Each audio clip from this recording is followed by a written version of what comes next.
La Bible au quotidien. Méditation quotidienne écrite par le pasteur Israël Leito.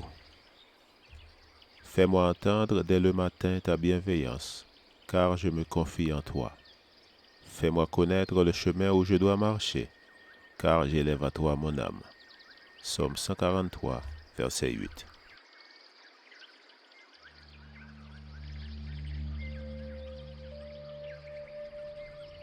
Aujourd'hui, le 7 mai, les apparences sont trompeuses. Élie répondit au chef de 50, « Si je suis un homme de Dieu, que le feu descende du ciel et te dévore, toi et tes 50 hommes. » Et le feu descendit du ciel et le dévora, avec ses 50 hommes. 2 Rois, chapitre 1, verset 10. Nous avons tendance à sympathiser avec celui qui reçoit un châtiment nous paraissant excessif. C'est le cas dans l'expérience d'Élie avec les serviteurs d'Ahazia. Si nous comprenons mal cet épisode, nous risquons d'en tirer des conclusions erronées. Pour certains, le fait que le nom de Dieu soit invoqué par Élie pour que le feu descende du ciel et consume le détachement de soldats et son chef est un châtiment trop sévère, car ces derniers ne faisaient que leur devoir. L'histoire compte de nombreux exemples de militaires criminels prétendant avoir obéi aux ordres. Les nazis en ont fait leur défense de prédilection à Nuremberg. Les soldats foudroyés n'étaient pas de simples recrues, mais des volontaires qui s'étaient engagés sans condition au service d'Ahazia et de son régime apostat. Il est possible qu'ils aient pris le renvoi des émissaires chargés d'aller consulter Baal comme un affront de la part du prophète.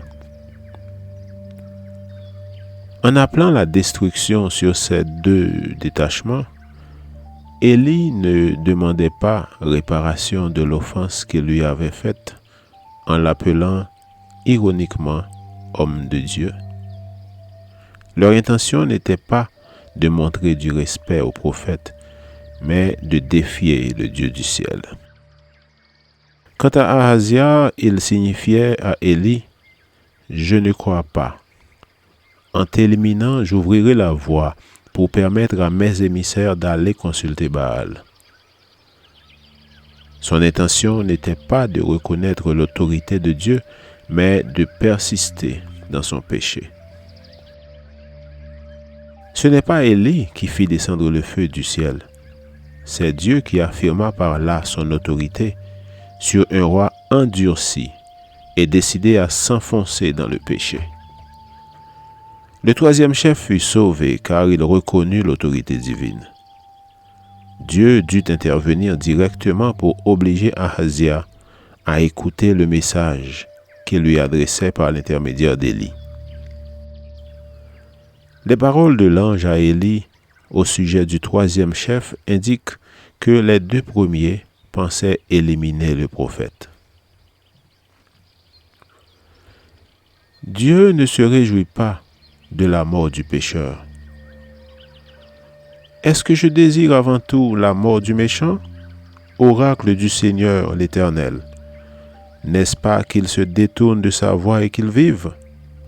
Ézéchiel 18, verset 23. Cet épisode, loin d'être l'expression de la cruauté ou de la vengeance, témoigne au contraire de la patience de Dieu, de sa miséricorde, de sa disposition à tout faire pour le salut du pécheur. Après cet événement et la mort d'Ahazia, le peuple retourna à l'Éternel, l'unique vrai Dieu. Pour nous, une question demeure. Comment et combien de fois le Seigneur doit-il nous parler pour que nous finissions par comprendre son amour et sa miséricorde et que nous parvenions à mener une vie de consécration? Lecture de la Bible pour aujourd'hui, 2 Rois chapitre 1, verset 1, jusqu'au chapitre 2, verset 11. Et dans le Nouveau Testament, 1 Corinthiens chapitre 15, verset 1, jusqu'au chapitre 16, verset 24. Je vous souhaite de passer une excellente journée avec Jésus.